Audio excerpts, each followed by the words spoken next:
He was all alone on it. In the morning, Poppy went down to the beach to look at little boats. I don't know, Flotilla. They weren't sure what they were going to do with them. Very agitated. Custom rushed down to the beach, pulling on their coats. People were appearing from everywhere, and there was an anticipation in the air as they all gathered on the beach. Poppy had a feeling it would be an eventful night. Out on the raging ocean, Captain Thomas clung to his bow, bow of his lurching ship and shot another flare into the sky. As it lit up the stormy sky, he could see an orange glow. The townspeople gathered on the beach. He was relieved to see the lifeboat being hauled into the crashing waves. He was all alone on his stricken ship, and it was heading for the rocks. But the lifeboat was coming, bobbing steadfastly towards him. Captain Thomas jumped into the foaming water and swam towards the lifeboat. He went under for a second and came up sputtering and coughing. Oh no. Then strong hands grabbed him and stronger arms pulled him into the boat. Thank you, he gasped. The boat turned and took him to the shore. There was a horrible crunching sound as the ship hit the rocks. Then it rolled into its side. In the morning, Poppy went down to the beach to look at the ship. The sea was calm now, but the ship was wrecked. It was stuck on the rocks, and there was a gaping hole in its side. Captain Thomas was there with the flotilla of little boats. I don't know. Flotilla. Flotilla? Flotilla. Is that how you say it? Yes. Flotilla. I've never heard that word, guys. It's the first time. There was a flotilla of little boats unloading his cargo. When the wooden cases were safely on the beach, everyone gathered around to see what they contained. It was a very unusual cargo. Giant metal springs, large plastic fish, oversized pants, and hundreds of red ping pong balls. I'll never get another ship now, sobbed Captain Thomas. This is the third one I've lost. He stood on one of the cases and addressed the townspeople. Thank you for saving my life, he said. As a small token of my gratitude, I'd like you to keep this cargo. Cautiously, uncertainly, the townspeople unloaded the cases and walked home with armful of springs, fish, pants, and little red balls. They weren't sure what they were going to do with them, but it was very generous of the captain nonetheless. That night, Poppy cut a hole in one of the little red balls and stuck it to her nose. What do you think? She asked her father. It looks silly, he said. A week passed, and then one morning, everyone woke to hear someone shouting and knocking on the doors, trying to rouse them. It was Captain Thomas, and he looked very agitated. Customs officers are coming, he told them all. They think you've stolen my cargo. But you gave it to us, said someone. I know, said the captain. But I shouldn't have, and now you may get into trouble. What should we do? Asked everyone. Unpack everything, said the captain, and pretend it belongs to you already. But what are we going to do with a load of great big springs and plastic fish? Asked Poppy's father. I'm sure you'll think of something, said the worried captain. The following day, just as the captain had warned, two stern-looking men in dark suits arrived. They parked their car in the main square and looked around suspiciously. So here's the two men that arrived. Look, ooh, they're up to no good. They're gonna catch them. I think they stole the cargo. So here we are, said the taller of the two men. Palm Burton, a small town that is noted for its fishing industry and for its long history of smuggling. What are we looking for? Asked the smaller man. I have absolutely no idea, said the first. The call didn't say, but whatever the cargo is, there'll be lots of it and probably stashed away in big boxes somewhere. Let's have a look around. The two men in dark suits walked on down the street. It was a very hot, sunny day. Two small children with red ping pong balls on their noses ran past. One of them laughed. Kids, eh? They went over to the store. The storekeeper also had a red ball on his nose, and when he walked, his feet made a peculiar slapping sound. Good morning, he said, trying to sound natural, although his red nose made it hard to breathe. How can I help you, gentlemen? Because he has a hard time speaking, his help said help. How can I help you? Customs officers, said the tall man, waving his badge in front of the man's face. We'd like to have a look around if you don't mind. Help yourself, said the storekeeper. Just then, the old woman, also wearing a red ball on her nose and a pair of enormous pants, came into the shop. She bought a bag of apples, a bunch of bananas, and a box of laundry detergent, and then put them inside her pants before walking out again. The two men looked at each other and raised their eyebrows. As they walked into the storeroom at the back of the store, one of them glanced down at the storekeeper's feet. He was wearing two large plastic fish. Unusual shoes, said the short man. Oh, very comfortable, said the storekeeper, because he's still wearing that red nose. Very comfortable, he says. Very comfortable. Said the storekeeper. Just right for this Hob Weber. The customs officers found nothing suspicious in the store and continued down the street. So this is what they're wearing in the store, these two. Look at them. They're goofy. They got the big red noses. Do you see that, guys? And they're walking on fish. They got fish shoes. Fish shoes. Oh, I guess I can show it to this one too. Oh boy. Fish shoes, I know. Crazy. Nothing suspicious here, and they continued down the street. Everyone they passed wore the same red balls on their noses and slapped along with plastic fish on their feet. Shoppers came and went with their purchase stuffed into their extraordinarily large pants. The tall man couldn't hold back his curiosity any longer. He stopped Poppy's father and asked him why everyone was wearing red balls on their noses. Is it for charity, he asked. Oh no, said Poppy's father, removing his nose to speak. It's the smell of the fish. Can't stand it. None of us can. I can't smell any fish, said the tall man. Really, said Poppy's father. You'd better get your nose checked by the doctor. The tall man sniffed and looked worried. After searching the stores, the customs officers began a house-to-house search. They started with Poppy's house, where Poppy was outside in the yard, picking apples. She wore a red ball on her nose, of course, and big, baggy pair of pants. But she also had a giant spring attached to her feet, and she was using it to bounce up to the branches of the apple tree. At every bounce, she picked an apple and stuffed it into her pants. And then she bounced again, and then she bounced again. The two men in dark suits looked at each other and, scratching their heads, walked off. They continued to search for the stolen cargo. In one house, they found a man bouncing up to the ceiling so that he could change a light bulb.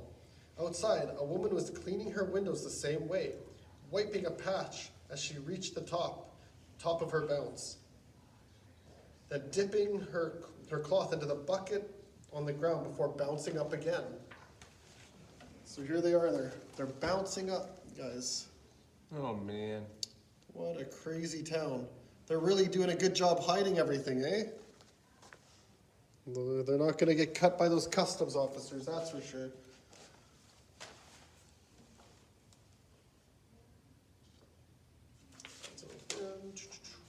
Okay. And everywhere they went, they heard slap, slap, slap of people walking along in their fish footwear. The customs officers searched everywhere, searched every house and every store in town, but there was no sign of the stolen goods. No crates or boxes jammed into the closets or under beds, nothing. When it was time to leave, the shorter man stopped to do some shopping. He came out with a red ball and a pair of plastic fish size 10. Very reasonable price. These fish shoes, he said. Very reasonable price, these fish shoes, he said. the taller man said as they climbed back into their car. So, no sign of the contraband. They seem like pleasant people here in Palmberton. Hardworking and honest. I'd say completely mad, of course, but hardworking and honest just the same. Oh, I don't know about. Sorry guys, they switched the words on me here because he's wearing a red nose now. So it says, I don't doubt about mad, said the shorter man through his red nose. These fish shoes are really very comfortable. So they got away with it. So the captain gave their cargo, the customs officers came to confiscate it. They couldn't find it because they're all wearing their red noses, right? And their fish shoes. And then the shorter of the two customs officers adopts their style and dresses just the same. Oh. He gets a red nose, baggy pants, and fish shoes, and he drives off from that town feeling very good about himself. No more dark suit for him. What a story. That was a good one. So that was a fun story I found. Is there any comments or questions anybody would like to share? Nothing? No hands? Okay. We'll go on to the next story. Cooking up a storm. It literally looks like a witch is cooking up a storm. And if you guys heard the news today, it's a very nice sunny day today, but tomorrow they might be cooking up a storm because it's supposed to rain and thunder. Dun dun dun. Okay, so cooking up a storm. I think Kaylee has a question or. Oh, you have a question, Kaylee? Share. Okay, I can just go on. Hang on, Kaylee, we're gonna unmute you. What is the title of the book? Of this current one, or the whole book? The whole thing. It's called Silly Stories. Silly stories, mother. Lots of short stories. Silly story. Yeah, H. no problem. And this one, this short story in this book is called Cooking Up a Storm, just like I was saying earlier. So I'm gonna get going on this. And here we go. I'm a wizard in the kitchen, or so my friends all say. Just wait till they discover what I'm cooking up today. I've got my biggest cauldron heating up on the fire, and I've gathered the ingredients this fine spell will require. First, a handful of cat whiskers. Ooh. The tails from the three young pups. A big ladle full of eyeballs, and froggy slime, 2 cups. Add a ton of giant fireworks, and a bunch of old tin cans, a pair of Campbells, and a big brass drum, all stirred up with a frying pan. Bang and crash, shake the windows. It's raining cats and dogs. Outside the storm is stirring up, a nasty shower of frogs. For although it may be August, so sunny, bright and warm, you'd better run for cover. I've cooked up the perfect storm. And that's that little poem there, guys. So, cooking up a storm, raining cats and dogs. So if you guys remember the ingredients, in case you want to make this at home, you'll just need some cat whiskers again, 3 tails from young pups, a ladle full of eyeballs, so I guess about 4 or 5. That's fine. Don't forget the frog slime. You can get frog slime by just capturing frogs and wiping it off them until you get enough, because you got to get 2 cups, so you're gonna need a lot of frogs. And another one was fireworks, That's fine. a bunch of old cans, a cymbal, and a brass drum, a frying pan, and that's it. That's all you need. And you can make it rain cats and dogs tomorrow if you cook this up later. So I'm gonna move on to our next story. King Stinky. Oh, no way. Oh yeah, King Stinky. This one's about me. No disagreements. Okay, King Stinky. There once lived a king who was very fond of gardening. The royal garden was the talk of the kingdom, and the king spent most of his time tending to the royal blooms. They were the most magnificent flowers you could ever imagine. There were vibrant violets, delicate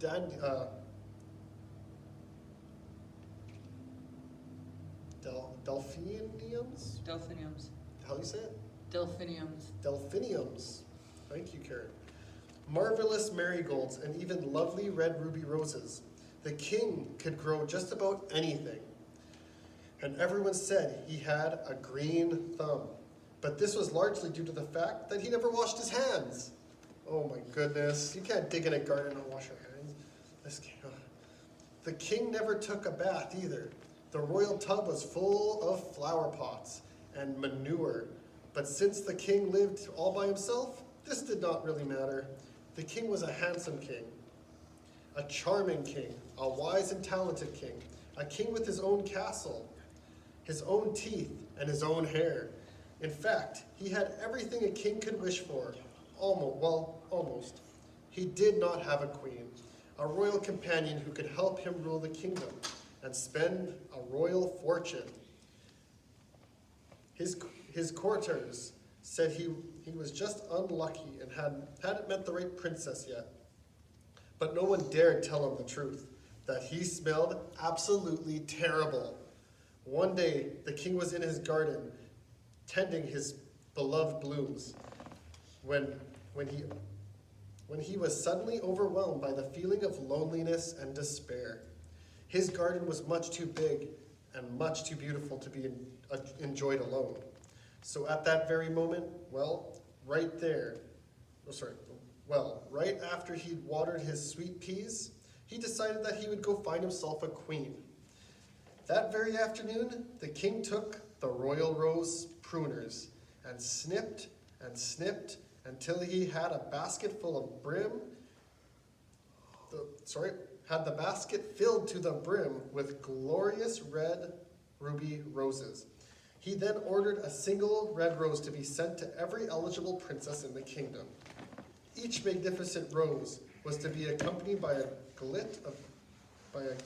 gilt-edged invitation, requesting the pleasure of the company of the princess in question.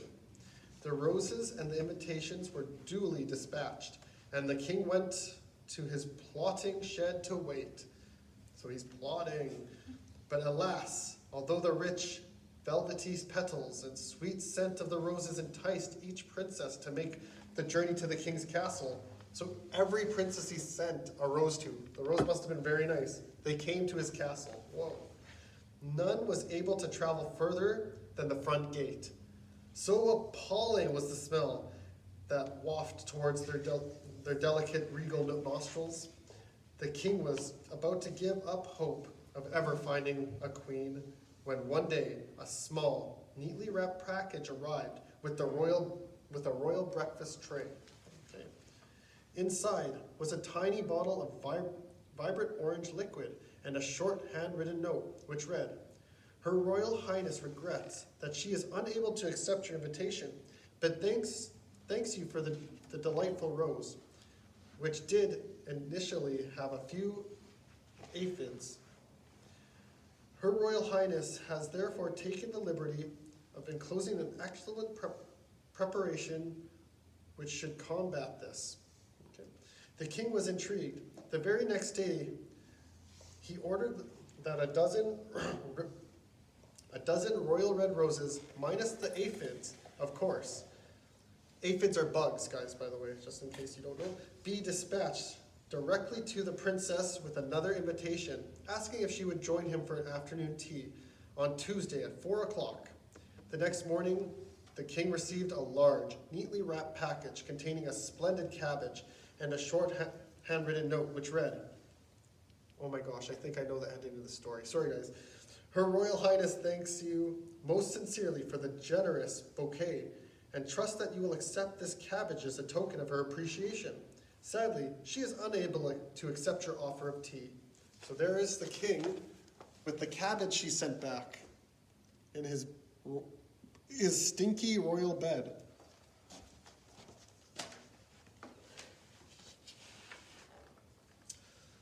Well, by now the king was in a right royal state. He ordered 100 ruby roses to be sent along with a telegram demanding that the elusive princess join him for dinner that very evening, and he would not take no for an answer.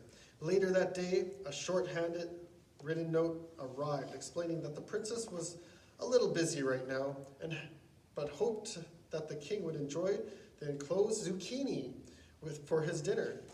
By this time, however, the king was distraught, so he ordered the carriage to take him immediately. Well, after his dinner, since it was a pity to waste a zucchini, to the princess's castle, where he would meet her in person. The journey was long and tiring one, and the king was relieved when early that following morning the horses pulled up outside the gates of the princess's castle. The king clambered out and gazed at the crumbling towers and held the crumbling walls of the castle together. It was very, very run down. The gates were rusty, and one was hanging off its hinges. Unperturbed,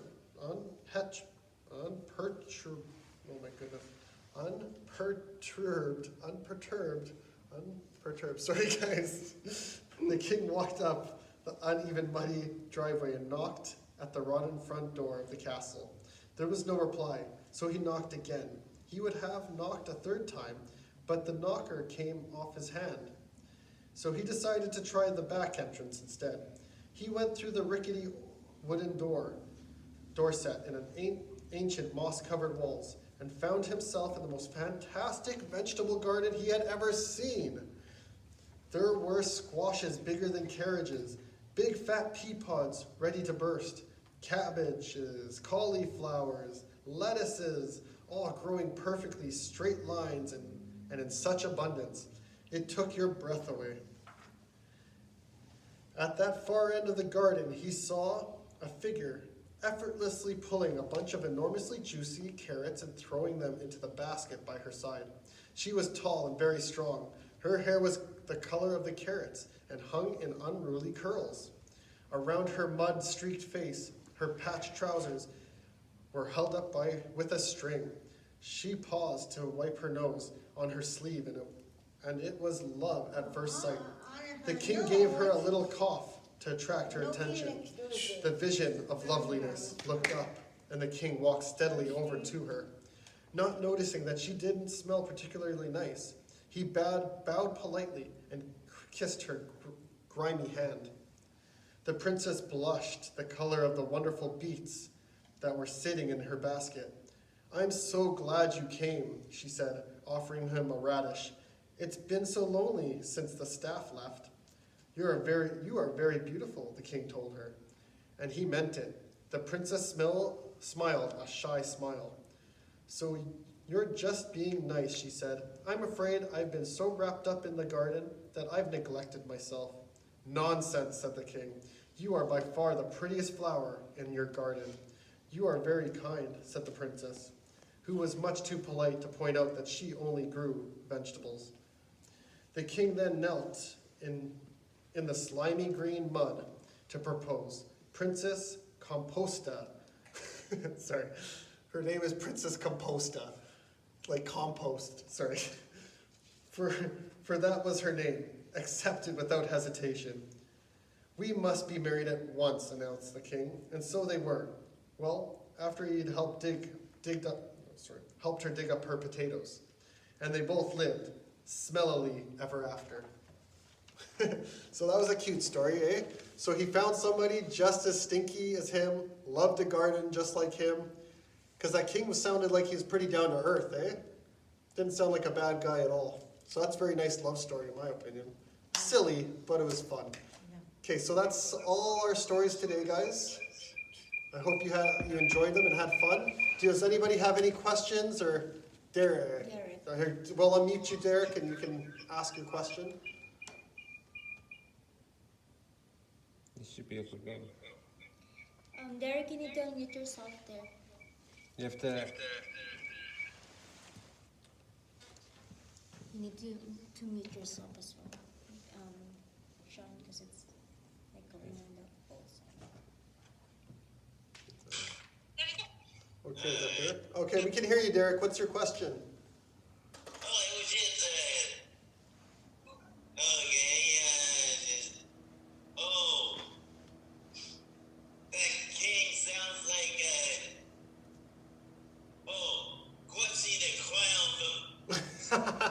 A little bit. He sounds like he's pretty crusty, that's for sure.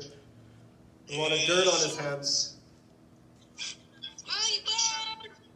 Yeah, that king has a lot of dirt on his hands, if you get the pun. Yeah. Anybody else have a question or comment? Some joke they want to make about the king? Nobody, eh? Okay, well, I'm going to turn you back over to Sean. I hope you guys enjoyed the stories, and we'll see you guys at 1 o'clock for current events. So we're going to be talking about the news and what's been